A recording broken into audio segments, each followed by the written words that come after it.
G'day, I'm Clive and welcome. I'm with Lucy here at the Armadale Reptile Centre in Western Australia. And this here is Byford, the carpet python. That's right, isn't it? It is, yes. He's a southwest carpet python. Get it right, southwest. Southwest, so it's our native python to the Perth metropolitan area.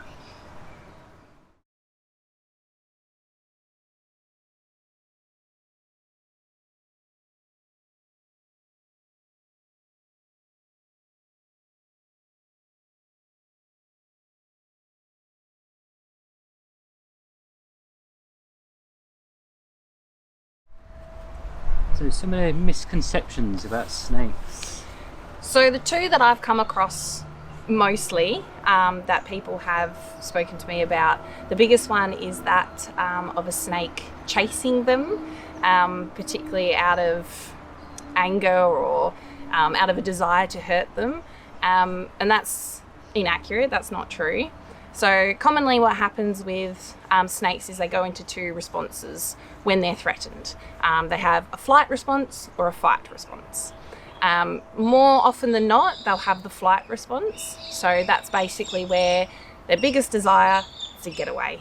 Just escape, get somewhere safe, away from the danger.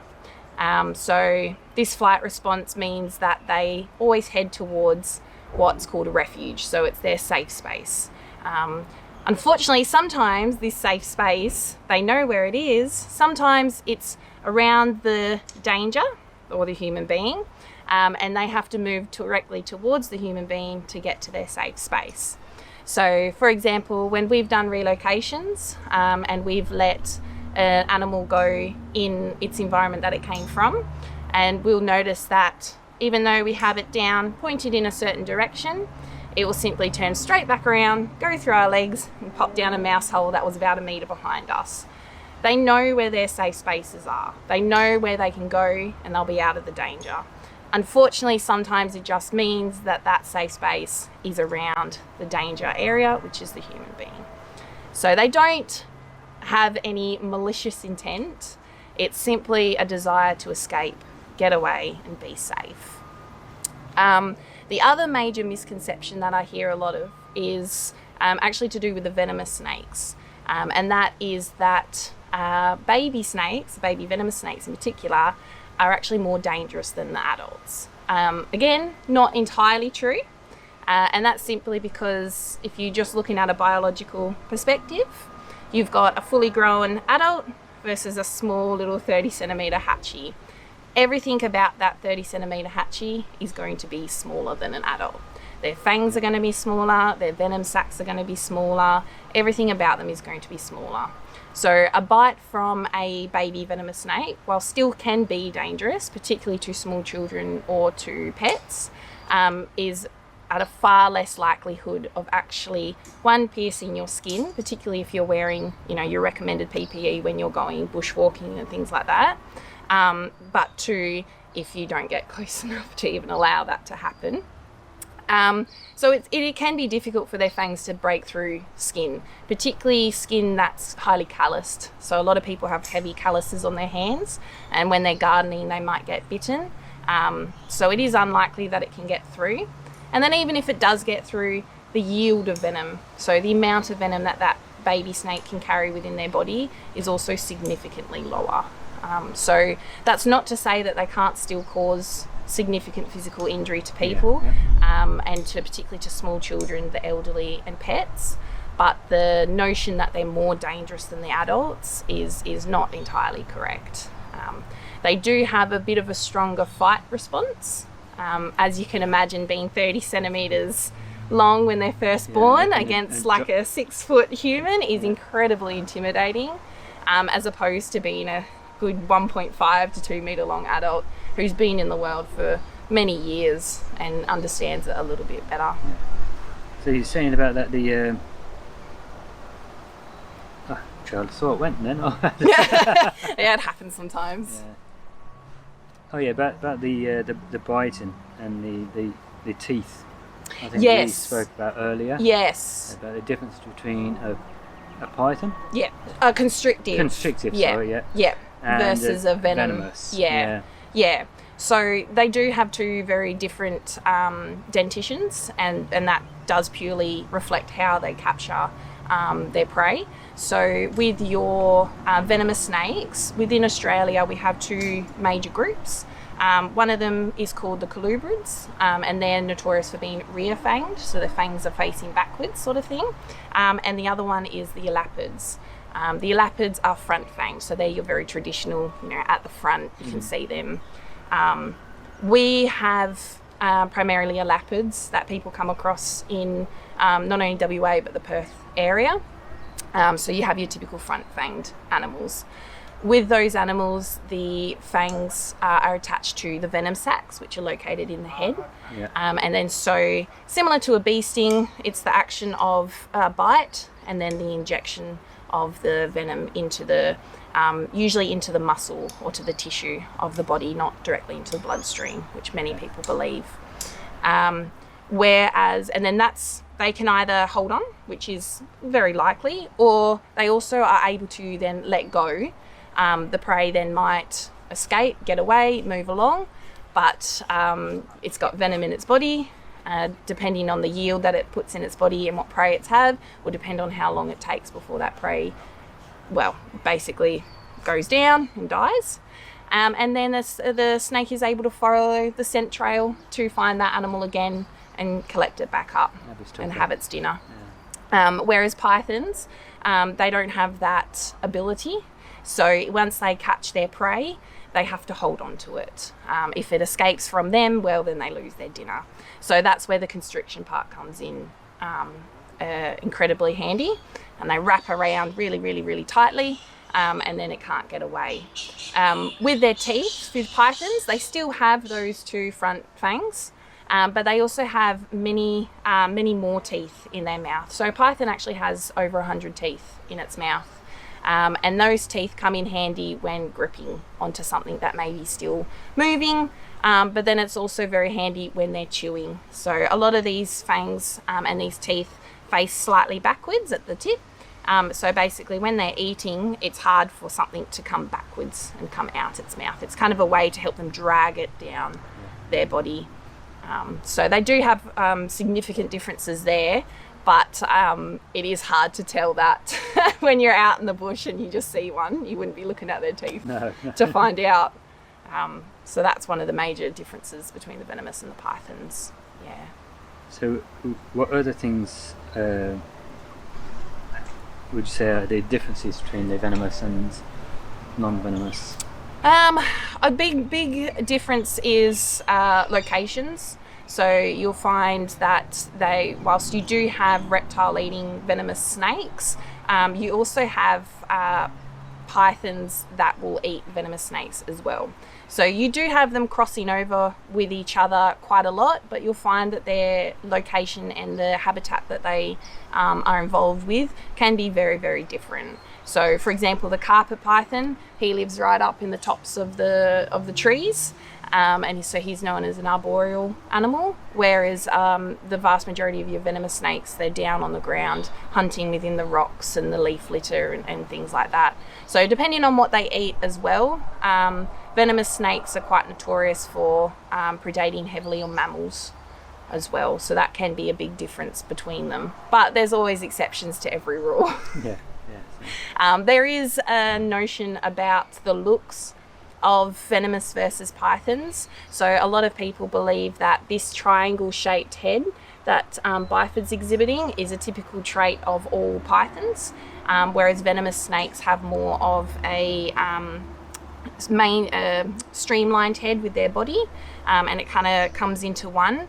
That is a generalization. It shouldn't be a rule. Is it the black-headed python? Yeah, so the black-headed python and the Woma python, they both have that very streamlined head into their body. They are reptile eaters, predominantly reptile eaters. And then on the other hand, you also have the death adder, who has a very triangle-shaped head. Yes. So it can be a way to distinguish, but it shouldn't be the only way to distinguish. The only way to distinguish them and to stay safe is assume everything you come across is a venomous, not to touch it, but at the same time not to interfere with it in any way. They all play a very important role in the ecosystem, and they do need to be able to do their job. Unfortunately, otherwise it means we may be overrun with mice and rats one day, which is not a good thing. No, we need more of you. Got any mates, eh? Okay, what and how should you act around snakes? Around wild snakes in particular, yes. The biggest advice to give is, I know it's very hard sometimes to do, but it is to remain calm and to stay still. So a lot of these animals, they react quite heavily to movement, and even just simply if you're standing very, very still and you're just moving your mouth, they can still very much see that and can react to that. Yeah. So it is important that you stay very, very still. Quite often, if you don't pose a threat to the animal, he'll realise this. He'll then decide, okay, I'm going to go over here instead and away from you. And then they'll just move on their way, sort of thing. The biggest issue comes when people attempt to capture or kill the individual. And that's when the vast majority of bites and incidences occur, is through trying to capture or kill the individual. So you're very much better off leaving it alone and not touching it. And the same goes for pets as well. I know there's a lot of pets out there who see something moving and they want to go for it. So unfortunately, when pets get bitten, they can't tell us what's happened. And sometimes they don't show symptoms until significantly after the event, when it may be too late. So it's always very important to keep everything just still and quiet, and the animal will move off on its own. In the event that you're still a little bit worried that he's, around you, and you have a very strong desire to get away, you can take steps backwards, large steps backwards, just slowly and just quietly, and then you can just move off and away. So with snakes, the general rule for them is their striking distance is half of their body length. So if you've got a metre long snake, generally they'll be able to strike about 30 centimetres past their own body length. So as long as you're beyond that distance, you are safe to just step backwards and move away. Otherwise, it's recommended you just stand still, pose no threat, you're just another big stick or big rock in the environment, and then they just move on and go about their day. And I noticed, looking at your website here, that there's people who actually help you train your dogs and yes, to stay away from the snakes and the shinglebacks and things. Yeah, there are snake avoidance training courses available. We don't personally know any of them. We have heard of them, and we have heard of people doing this sort of training, and it's worked very, very well. So I'd encourage everyone to do their research into it and see what they can find out about it. At the end of the day, the anti-venin for a snake bite for your pet is somewhere over $1,000. It can be quite pricey. So sometimes it's a good idea to be a little bit proactive, especially if you live in a highly bush area. It can be a very good idea. And brush up on first aid. Even first aid for pets is not a bad thing, and it could come in handy at a different occasion as well. So it's never a bad thing. We'll be doing a video later on about how to treat a snake bite if you're out in the bush or in your backyard. So that's going to be a good one to watch, wait for. And we'll go through all the steps you need to do, and steps that you can do, whether it's to yourself or whether it's to someone else. And the biggest takeaway from all of it is best not to touch. Best not to interact. There is so many relocators out there nowadays, so many people that do it. You can give them a call, you can call us, and we have a list of all the relocators for the entire WA region indeed. So we can give numbers out for all those people. and they'll come out and they'll give you a hand if they're able to. So there's plenty of people out there. There's no need anymore to you know, put him to sleep. Yeah. Yeah, there's no need. No.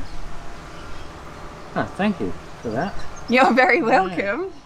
So what we are looking at doing is more videos about the individual snakes, the venomous and non-venomous, starting in the area local to Perth and walking down the Bibbulmun track down south, and then we'll be slowly spreading our way out, won't we? So you get a nice variation of snakes, shinglebacks, lizards.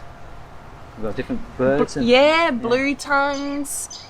We can even expand a little bit into the species from the wheat belt area if you're interested, or up to the top end and to the north.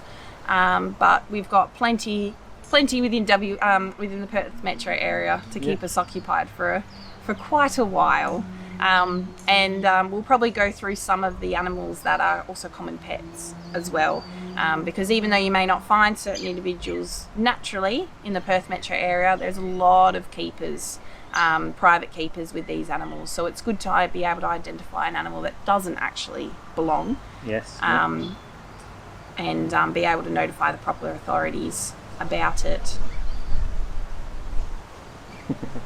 He's happy down here. He's quite comfortable. Yeah. He's probably soaking up the sun, thinking this is a grand old time. Yeah. There's not much sun on you now, is there? Eh? It's soaking up the heat off my legs. Okay, so don't forget, hit that like, subscribe button if you're not already a subscriber, and if you are, again, thank you very much. See you soon. He's like, I'll just sit here. Yeah, I'll just chill out. I'll just relax. Yeah.